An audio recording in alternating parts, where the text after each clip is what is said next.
in this world, good people are suffering more or bad people are suffering more? Good people are always suffering more. Yes? People who think they are good, they are simply a suffering. Isn't it so? Please look at this. Now, first of all, how did you become good? He's not okay, she's not okay, he's not okay, he's not okay, he's not okay, she's not okay. Compared to all these people, I am a good man. From where did you get the idea that you're good? Tell me.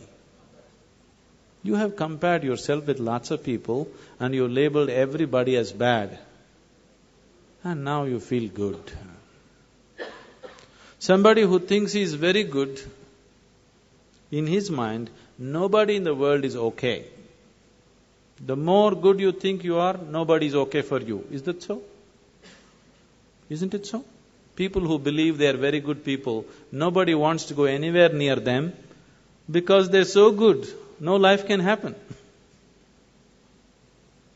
Your goodness is only in comparison with something else, isn't it? Yes? And you establishing yourself as good and making all these people are totally wretched people, then I am a really good man, isn't it? Isn't it so? Good people won't get anywhere, either in this world or in the other world. Can you take a joke? Do you have good digestion?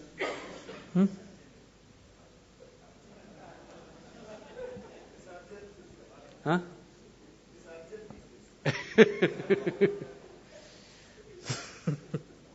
I'm not talking about that digestion. One day, in his previous life, Shankaran Pillai was a good man. After a brief illness, he died. Being a good man, he naturally went to heaven. He landed up at heaven, there at the reception committee of angels, opened his account book. Page after page, good deed, good deed, good deed, good deed, good deed. Cover to cover, only good deed. Then the angels were in confusion.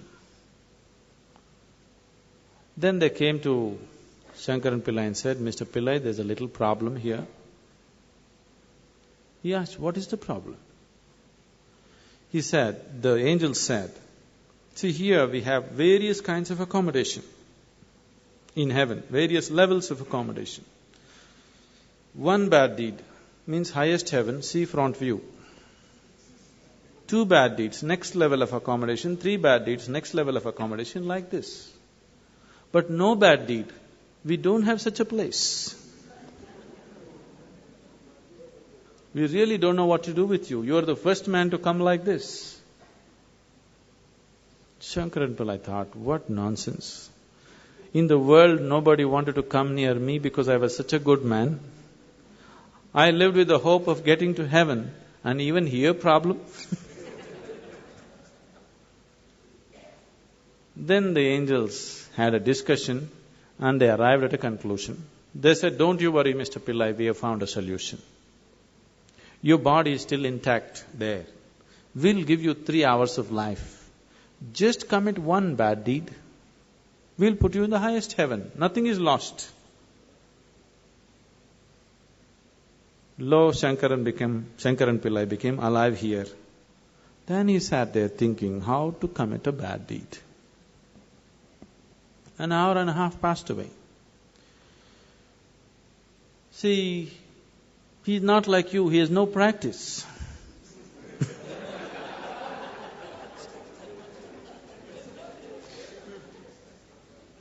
After an hour and a half, he remembered, in the neighborhood, there is a woman who is well beyond her prime, who's been casting inviting glances at him.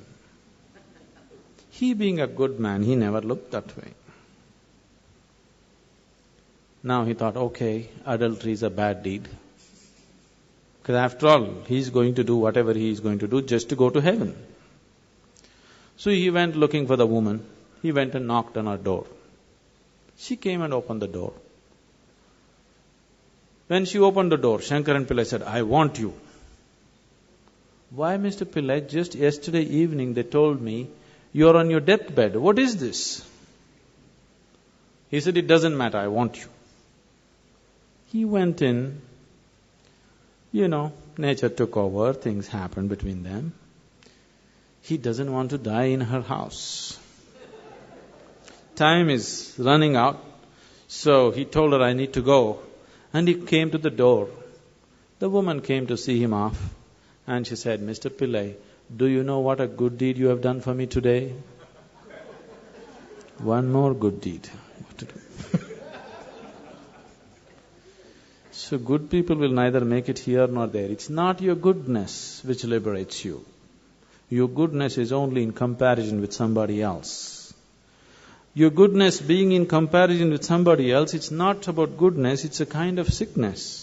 It's just like right now people are going about like this. They are happy. They don't know what joy is. Their happiness is just that they have things that other people don't have. Isn't it? Now let's say you are all very hungry, but my stomach is full. And I feel so happy that nobody has food, but at least I have something to eat. Is this happiness or sickness? Humanity is suffering from the sickness which is passing off as happiness for most people. Isn't it so?